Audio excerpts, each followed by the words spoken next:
All Zach watch watches anime are Ryan Gosling movies and anime. and anime. You're missing out on a lot of good shows because like New Girl, that show will never get old to me. I'm not really a show person. The only shows I like are Always Sunny and The Office. I feel like you would like New Girl if you like. Well, I've watched a handful of episodes. It just gets, I don't know, it just got like, it's good, but it just got old continuously watching it. Did you start from the beginning? Yeah. Shows are like movies if you just keep watching them through and binging them. They're essentially like movies. But that's like when they start to get old, especially if there's a lot of episodes. Because like that happens with anime sometimes, where it's like one that's been out for a while and there's a lot of episodes. Like you just get tired of watching it after a while. Like even if it's good, you just get tired of seeing the same people and everything. Anime can be kind of slow paced, I've found too at times, especially during fight scenes. I remember watching even just Naruto. I remember them being like, oh, well, let me explain my entire power to you so you don't even know what's happening. And then they'll go and talk about it for 5 minutes before anything happens. I'm like, okay, I've had enough of this. They don't really do that in Naruto. Yeah, they did. No, that's why I stopped watching it. That's Dragon Ball that they do that. Oh, I could see that from Dragon Ball. In the beginning too, but of no, Naruto, Dragon Ball fights are the ones that they're talking for 30 episodes of the same fight. I feel like Naruto did that too. Yeah, it wasn't that long for Naruto, but the fight scenes were Naruto has some of the best fight scenes. The beginning, Zach. I agree, the beginning can be kind of slow. But which is why we didn't get through. Once it starts to pick up after the it's called the Sasuke retrieval arc, that's kind of when it picks up. Was that like 8 seasons into it? No. Oh, okay. It's okay, Zach. You didn't like New Girl. I don't like Naruto. That's how it goes. Everyone likes what they like. I really am craving to go to another concert though after this weekend. Like, yeah, we saw. I was on ticket Saturday. Yeah, I saw that. Oh my gosh, so good. I saw. I can't even. Tesla. Yeah, Tesla. Yeah, I saw Tesla and Baby No Money. I don't know the other one, but I know Tesla. Baby No Money's a rapper. He's basically Young Gravy's best friend. He's from Canada. A lot of their albums have been together. Oh really? Yeah, he's the guy who made La La La, like La La La Da Da Da Da. Oh, I know that song. Can you sing it more for me so I know what it is? Get really close to your mic too when you sing. Can you whisper it, please? Your girl gave me just a little bit of lockjaw, baby, so cold. Oh yeah, I know who that is. Canada. That's definitely our intro. That's funny. Yeah, so immediately, because this is just me as a personality, I immediately came home and then started researching NF, and now I'm even more obsessed with him than when I saw the concert, because that's what I do. I picked this concert because Gavin loved him more than I did. I liked him, but I was like, I was just itching to go to a concert. And so I looked and I saw that he was coming to town. I was like, oh, Gavin's going to love this. This will justify the money that I'm about to spend. And so we went to go see him. And then I'm just the type of person where I'll come back and I'll research about their life. And like, I followed his wife on Instagram because she's like in the fitness world and everything too. And I'm just like, love him even more. And he was freaking hilarious at the concert. He he didn't even talk to the crowd until like 5 songs in. You know how usually an artist will come out, they'll sing their opener, and then they'll be like, what's up, Twin Cities, blah blah blah, wherever they're at. Yeah, he did not do that. He sang like 5 songs, which is just like on brand for him. And then I think he was like, okay, I guess I gotta talk to these fuckers now. So he like talked to the crowd and he was like, this is the biggest, this is his first stadium tour, so he's like, this is the biggest show that I've had so far now. And then he like sang another song, and then he's like introing to his next song, and he was like, damn, biggest crowd with the least amount of energy. And then he like starts. No, he said loyalty. I thought he said energy. No, he said biggest crowd with the least amount of loyalty. And then he started his song and everybody's like, oh my God, did you just say that to us? I thought he said energy, meaning like people weren't getting into it as much as he. That's that I heard loyalty, but I Okay, took it well, the either exact way. same way as like, the song started and nobody, like not as many people cheered for that specific song. I can't remember why, but then he said that. I mean, but that is again on brand for him. It's so on brand. Like he does not give a fuck. He's gonna say what he wants to say. Mhm.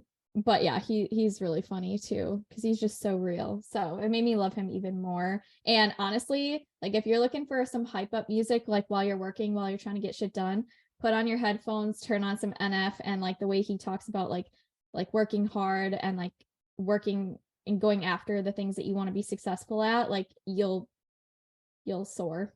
Like last night I was working on my computer listening to NF. I'm like, man, I'm getting shit done. I need to do this every single day. It was like complete work hype up music. Katie didn't realize that NF's music got me through grad school. I like his music, but I don't know. I've kind of grown away from him, kind of, just because, like with his newest album, I listened, like he's good and all, and like he sounds good, but it's not music that I listen to like regularly. Like I'll listen to it once when it comes out, and then I'm done with it. Just because I don't know, it's personally to me, it just seems kind of like repetitive. It's all kind of the same stuff He he gets talks that a about. lot. Yeah. Yeah. So I mean, like I'm not saying it's bad. It's just not what I listen to. Like it, Mhm. I I like thought it, but just to I'm listen to so initially. offended. I'm so no, offended that you don't like the same music I like, Zach. I thought the same thing, Zach, when I first listened to him, which is why before the concert, like I liked him, but I wasn't Mhm. as into him as Gavin.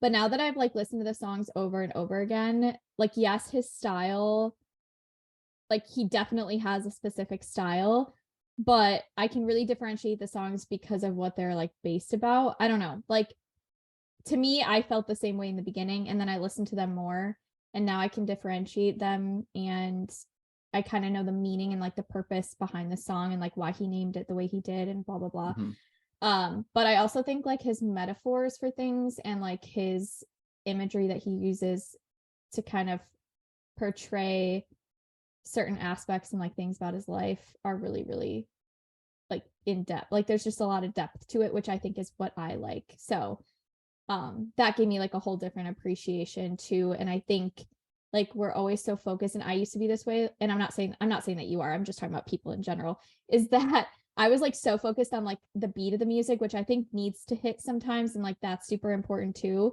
But I really love NF specifically for his lyrics too, because I think like I know his mom like committed suicide. I can't relate to that specifically, but like the Died of a feelings. drug overdose. Oh, sorry, didn't commit suicide, died of a drug overdose. His wife's dad committed suicide. That's what I was thinking of. But anyways, um yeah, I can just relate to like some of the things that he talks about and like feelings and like the fact like how his childhood trauma like imprinted him and stuff like that too. So that's why I like his stuff. It's not super lighthearted. Like he does have more like some lighthearted songs, but it's definitely like if you're in the mood for like a mood booster, you're not gonna necessarily grab for his music. But if you're looking to like relate to somebody and like hear really in-depth lyrics, then his music might be what you go for. Yeah. Is Yeah, I've been, part of it too has just been like my music style has changed since, because like I used to listen to his stuff all the time in undergrad, and like it'd be on like my workout playlist and stuff, and that's what you just explained was the exact reason why I listened to it at that time. But like now I've just been listening to a lot more like, I guess folk is the best way to describe it, like more like a little bit more upbeat. It's mostly acoustic guitar, maybe like a little banjo or harmonica in it, like Noah Kahn, Zach Bryan, that type of stuff. Katie and I always describe that as hipster barbecue music because there was a no, That's but bluegrass. yeah. We lived bluegrass when we were in Kentucky, but no, hipster barbecue is a playlist on Spotify. Zach, check it out if you haven't. But we played it all the time in the athletic training room back in Stevens Point. But it's literally that like folk type music, more like indie, kind of thing, but literally things you'd hear at a hipster barbecue. And yeah, I like that. I still love that playlist, but I also think that people go through seasons. Like I in my Oh, high school, absolutely. early college, I loved country. Will not listen to country now. I can't even remember the last time I listened to a country song unless it was like playing at work or on the radio. So we definitely go through seasons too, based on like what we're feeling and what we need from music during that time in life. I don't know. I love music. I can talk about it all the time. I really don't Same. have a specific genre that I absolutely like hate.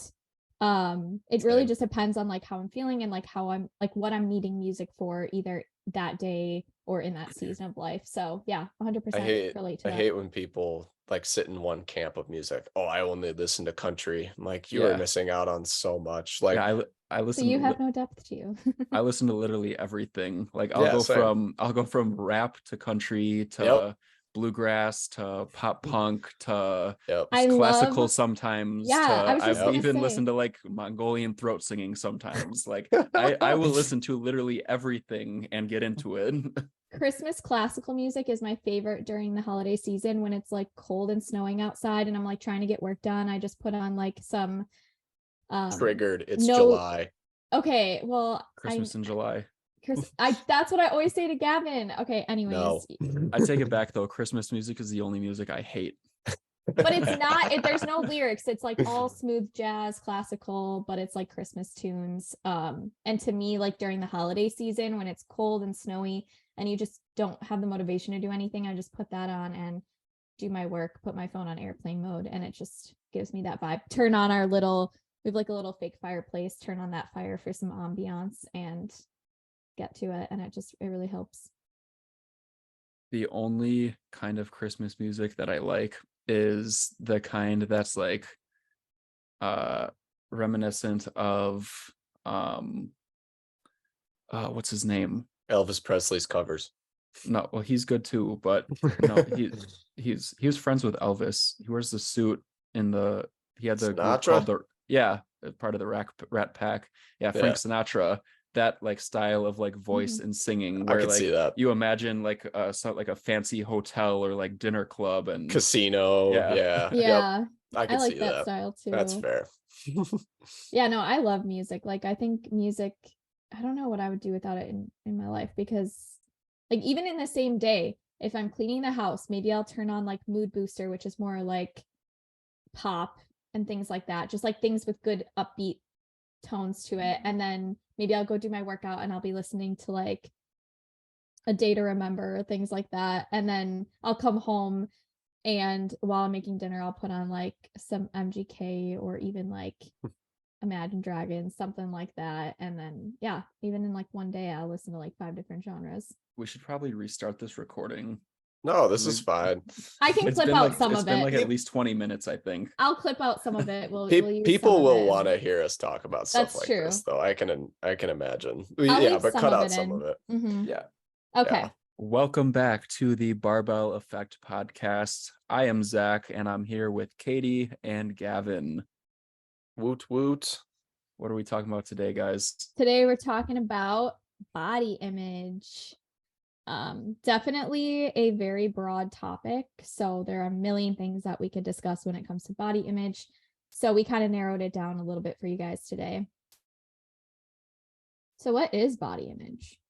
Basically a combination of your different thoughts and feelings that you have about your body, and it can be positive, it can be negative, it can be neutral, and I think it is also something that changes as time goes on and can kind of go back and forth between whether you feel negative or positive about it, and it can change even multiple times like within the day.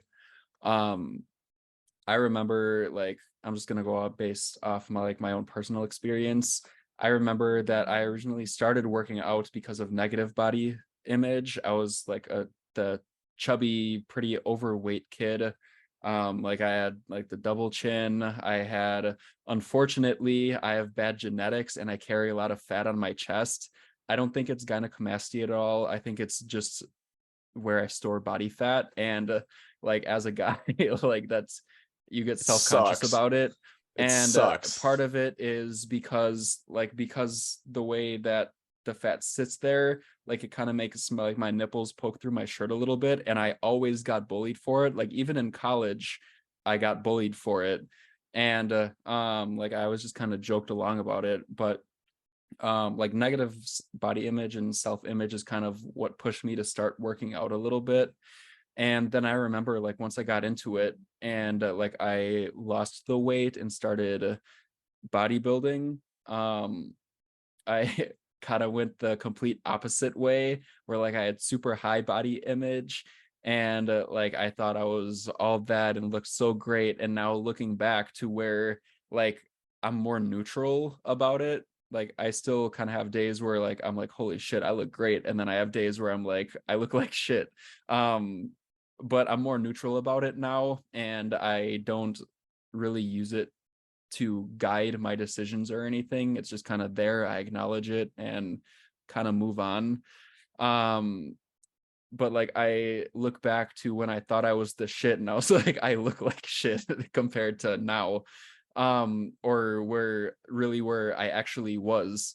And that kind of reminds me of another topic of the clothes that people wear in the gym. Like typically when people start out, or overweight people, they wear more of the baggier clothes, and then once you start getting in shape, then you wear as little clothes as possible. And then like you have like the bodybuilders who have been doing it for years, and like they have great physiques, and they're kind of more at that neutral point now where they go back to like the baggy clothes and they stay covered up instead of wearing like the stringers and everything. Pump cover. Yeah. Yep. It's so true. Zach, you and I have a very similar history in regard to body image. I remember, I think my first instance of me seeing something and then thinking, why am I so small or like skinny? I mean, I must have been single digits for sure, age wise. I must have been 7 or 8 years old. And I remember watching a show or seeing a commercial for a movie or something, and it was I don't remember what it was, but it was these little kids, and this one, they had like superpowers, and this one kid like flexed his arms and he was just ripped, and I was like, I want arms like that. So I went over to my mom's 8-pound dumbbells and I started lifting them because I was like, I want to be bigger like that. I'm so tiny.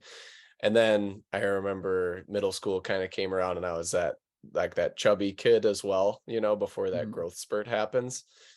And then my growth spurt happened and I became a 6 foot tall, scrawny boy with a prepubescent mustache. And I was like, this isn't okay either. Now what do I do? And then I got obsessed with working out and lifting and realized like, into college that I wasn't eating enough, so on and so forth. But I got bigger, and a lot of my training was more aimed towards performance for cheer. And I remember there was a guy at the gym, his name was Blake, I can't remember his last name, but he was a jack dude who mostly did CrossFit. But I remember telling him, yeah, I'm pretty sure I know who you're talking. He works on cars a lot. Yeah. Yes. Yep. Yeah, Yep. I know him.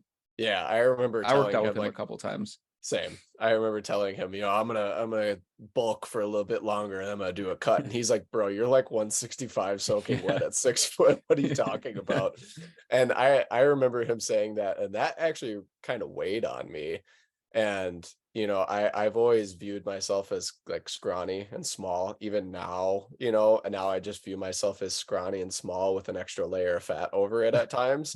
But not nearly as much as I used to. That was more so back grad school or late college, but now it's kind of like neutral, like you talked about.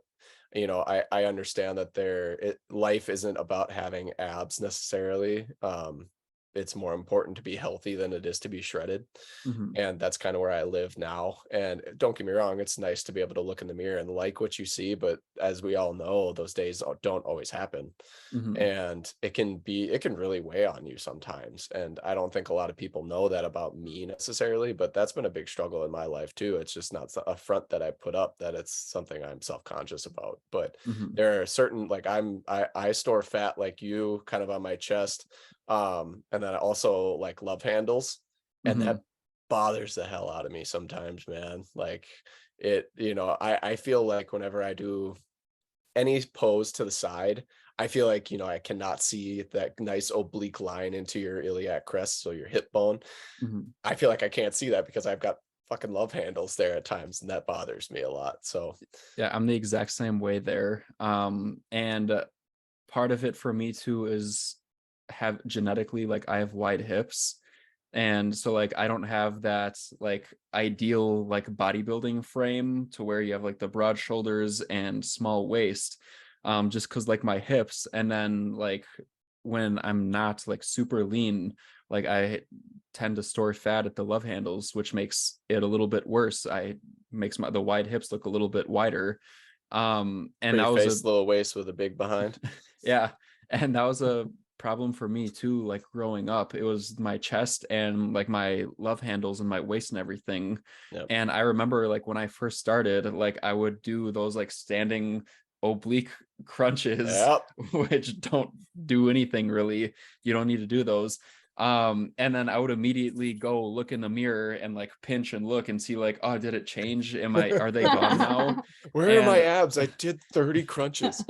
and so like looking back, like now I understand like that's not anything that is ever going to happen. But it's something that's extremely common. I know, because everyone wants to spot reduce, everyone wants to, it's always the how to get abs in 15 minutes videos. Like I feel like most everyone has had that experience. And like I know that's a joke on TikTok where it's like it was one of the like Spider-Man memes talking about a canon event. It was like when you see your brother watching how to get abs in 15 minutes videos at 2 a.m, but you He can't has to interfere. It's a learn. canon event. Yep. It's so true though. We've all been there, man. Yeah. Yep. Katie, you have anything off of that about your past with body image? Yeah, as you guys were talking, I was trying to like figure out where to start. Because I think that there along the way, there's a lot of different things that have affected my body image, either negatively and even some positively. I think that now this is going into like I won't go into the topic, but it could go into a deeper topic of that. There, I had a situation, when I was very young that happened to me, and I think that not even knowing it, that affected my body image going in like the way that I perceive myself going into the age where like I could actually start like thinking and like piecing things together about how different things kind of affected how I viewed myself and viewed my body and like treated my body as well. So that happened when I was like probably 4 or 5 years old. And then going into like middle school, I mean, I mentioned this in my first episode, or in our first episode, where it was my hot seat episode, that I kind of did sports my entire life. So I didn't get into physical activity because of the way I felt about my body, whether positive or negative. I just kind of was in it since I was a kid. But my own personal journey outside of sports did start probably in my high school years because of feeling negative about myself, feeling larger and like not feminine. I have the body type where I am curvy. I'm short, and it takes me a lot to lose anything in my midsection. So as we all know, you can't spot reduce fat, and my midsection is like the last place to like for that to come off. So that's something that I've always struggled with, because I can look really fit and lean and in shape in every single area, and then for some reason, especially in my own mind, my midsection never really like matches up to that. So I struggled with that for a while. And I even look back, I think I was just looking back recently on cheerleading photos, and I felt that way about myself during that time. And now I look back at that and I'm like, wow, like I was really in shape. Like I did not have a large midsection at all. It's just the way I felt about myself. And we always pick apart things about ourselves when we look at pictures. And so I think that really plays into negative feelings, and that's more so like a situational thing versus like a chronic feeling. But yeah, I think that really, like, my negative feelings drove me to start working out. But then as I got into college, I realized, like, I don't want to just be like skinny. Like, I don't want to just do cardio and have like zero muscle. Like, I actually want to look strong. I want to feel powerful. And I felt like me building muscle actually started giving me more self-confidence than I had, because I didn't just look like a 4'11" scrawny girl who could be fucked with. Like, I looked like somebody who could actually like take care of herself, even though I was short.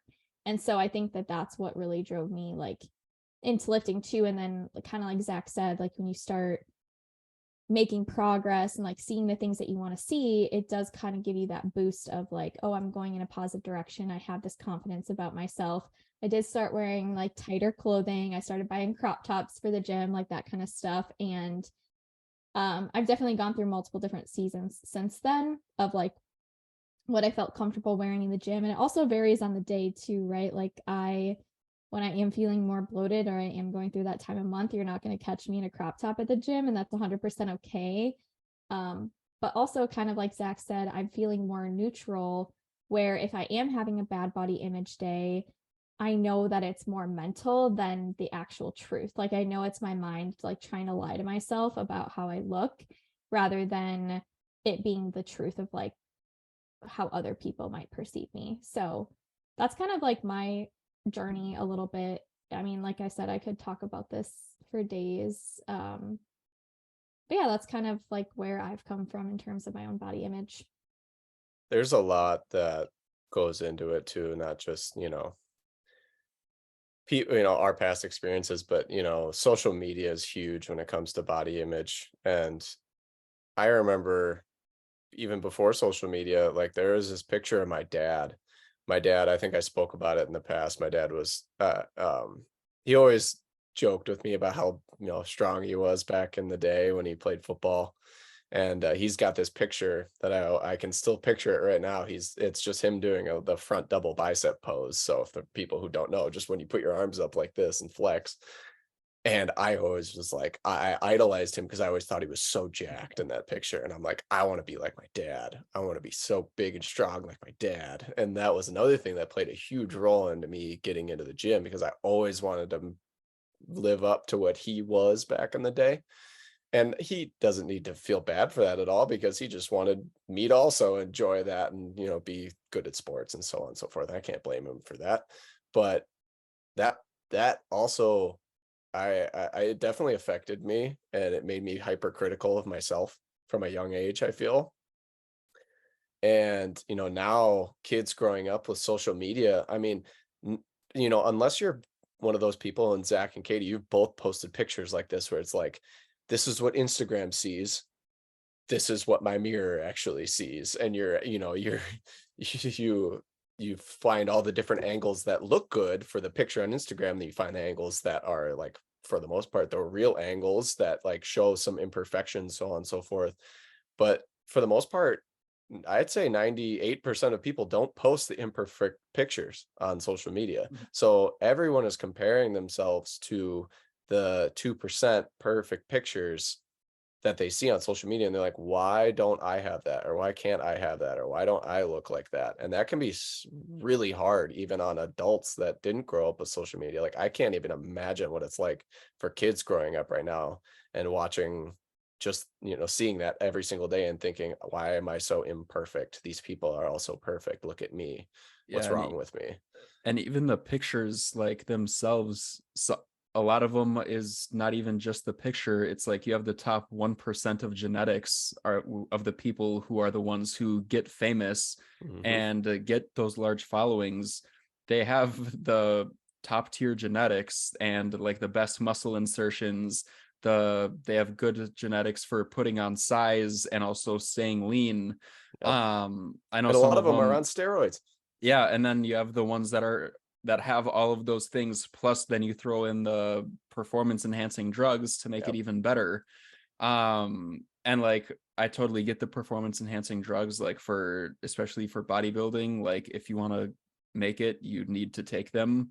Because I know there's people who say, I'm gonna be Mr. Olympia naturally. Just watch me. No, you're not. No, you're not. Like you're Sorry, not bro. like you are not going to you're not going to get Mr. Olympia naturally when these guys are 280 off season.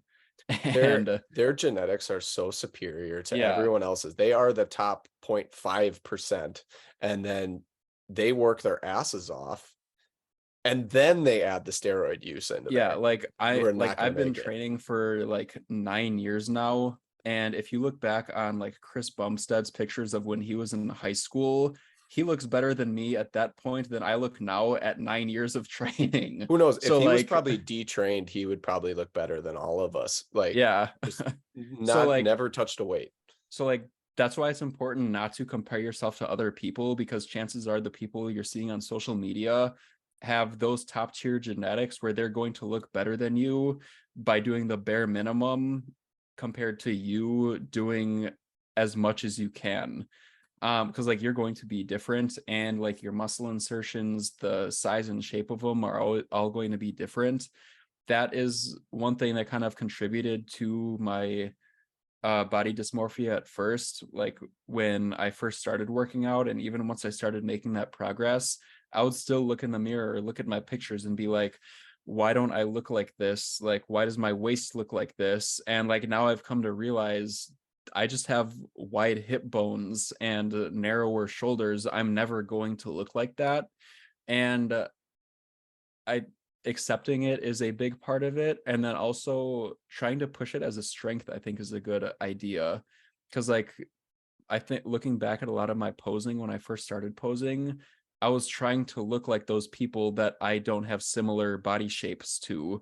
And so like compared to them, that's why I didn't look good compared to them, because I wasn't posing for the way that my body looked. I was posing for the way I wanted it to look. And now I've changed my posing up, and it's accentuating my wide hips and my shoulders and everything, and I'm kind of showing it off now. And I think like I do have a better physique now because of that, because I've decided to embrace it and look at it as a strength, because that's what I have, that's what I'm going to use, and I want to be proud of it. I don't want to look like someone I'm not.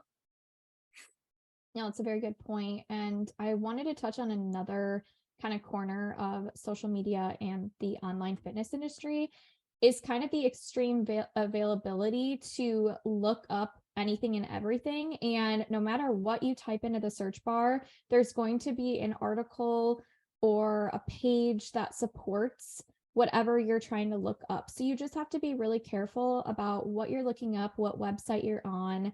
If it's an organization that is like a nonprofit that is supporting a certain cause, or like a supporting a certain viewpoint, like more times than not, they're going to only put things on their page that are in support of whatever cause they are, or whatever viewpoint they are supporting. So you just have to be careful, because there's just such a hyper availability these days that no matter what you put in, you're going to find something that's going to support that, and you're going to find something that's going to go against that. And so you just have to be really, really careful about what you're looking at, because then you can kind of fall into what's called confirmation bias, where you're only looking and acknowledging information that supports whatever your initial belief is. So it's really important to look at all sides, all factors, and making sure that you're looking at something that is actually reputable and researched, because or at least produced by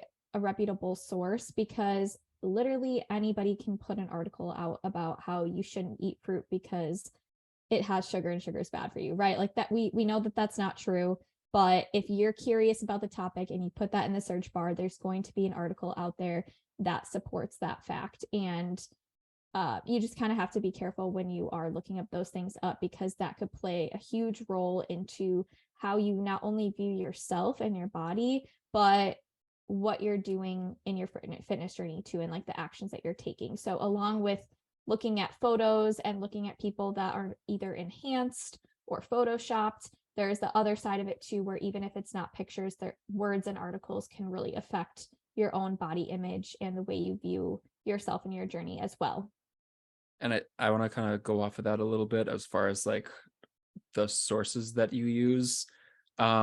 Even if something seems to be like evidence-based and it says backed by studies, like look at the look at the research and the studies that they're using, because especially for supplements or really any kind of like dietary supplement or even certain exercises or something, if you look at the study is not relevant to what they're claiming at all, or like the population they're marketing to. So like a lot of times it'll say it's seen in studies to do whatever, and you look at the study and it's either in rats or they're like marketing it to like the general fitness community, and the target population is people with specific chronic diseases or the elderly populations. Or maybe say if it's talking about increasing some type of level of some kind of nutrient or something, and that'll give you some benefits. If you look at the research, it might be increasing that level, the serum levels of some nutrient to a normal range in people who were deficient, and that's why they're seeing that benefit. And then if they increased above that range or above a certain amount of that supplement, there's no additional benefit. So part of that too is marketing. They market misinterpreted research. They intentionally misinterpret it to then add that selling point. And Yeah. social media influencers can do the exact same thing. And Yeah. this kind of runs back to the red flags topic. Yeah. But if you see something that says studies show, and then they don't post a fucking study or the link to a study, I guarantee you they don't know what they're talking about. So just Yeah. be very wary of people who will cite something or say that it's backed by science, but don't actually post anything that brings you to said science that you can read and interpret and see what it actually said. Mhm. Basically, the whole online fitness industry is based on Money.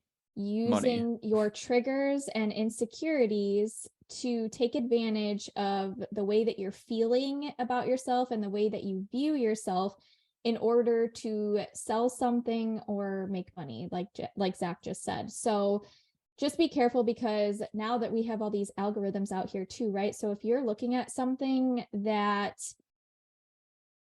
triggers the way you feel about yourself, or if you have had something in the past like that you've struggled with, like an eating disorder or depression, so if you're looking at something that favors that trigger, more times than not, the internet is going to keep showing you more of those things that might even put you further into these comparisons, into these negative feelings, and maybe even glorify harmful actions depending on like where it takes you. So just be careful, because someone always seems to provide a solution for a trigger or negative feeling that you have about yourself, and they take advantage of those vulnerabilities as well. So just be careful with what you're doing.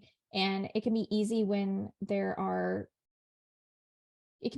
fall into that trap when there are triggers all around you that make you feel a certain type of way or bring back that body negativity that you have about yourself. So yeah, just be wary out there.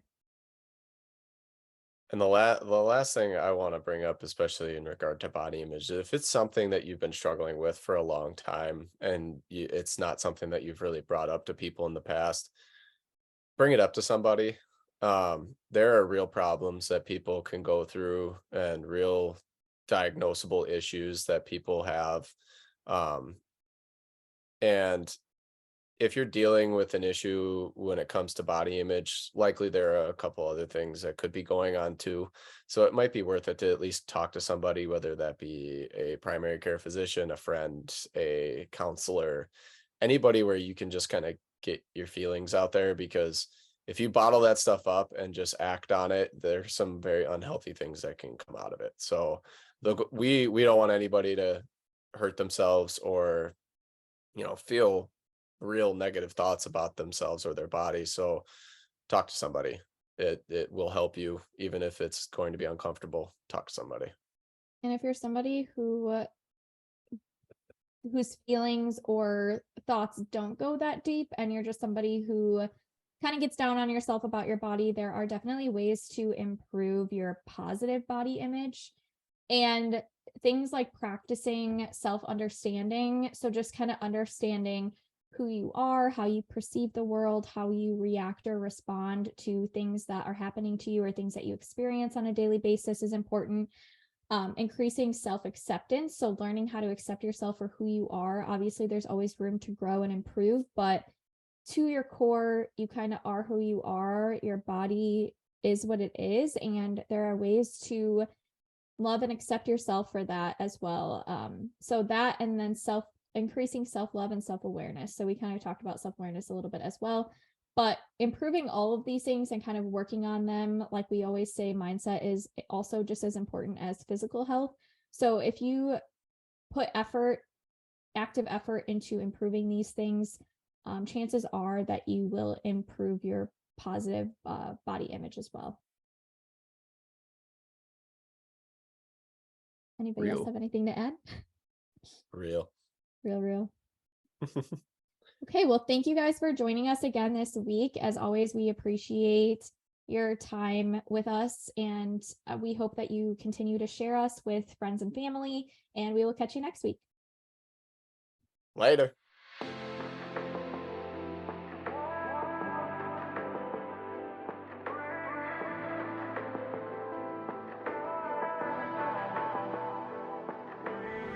As always, thank you so much for tuning in with us. For more free content and to stay in touch, be sure to give us a follow. You can find us on Instagram and TikTok, homerun_fit for Katy, Gavin_Geltz for Gavin, and Z Chomicki for Zach. Also, feel free to email us with any questions or topics you'd like to hear on the pod at thebarbelleffectpod@gmail.com. We'll be sure to link all of this in the show notes for you as well. Lastly, if you like this episode, please leave a rating and review so others who can benefit from what we offer can find us. Until next week, keep moving, don't eat like an asshole, and fucking stay hydrated.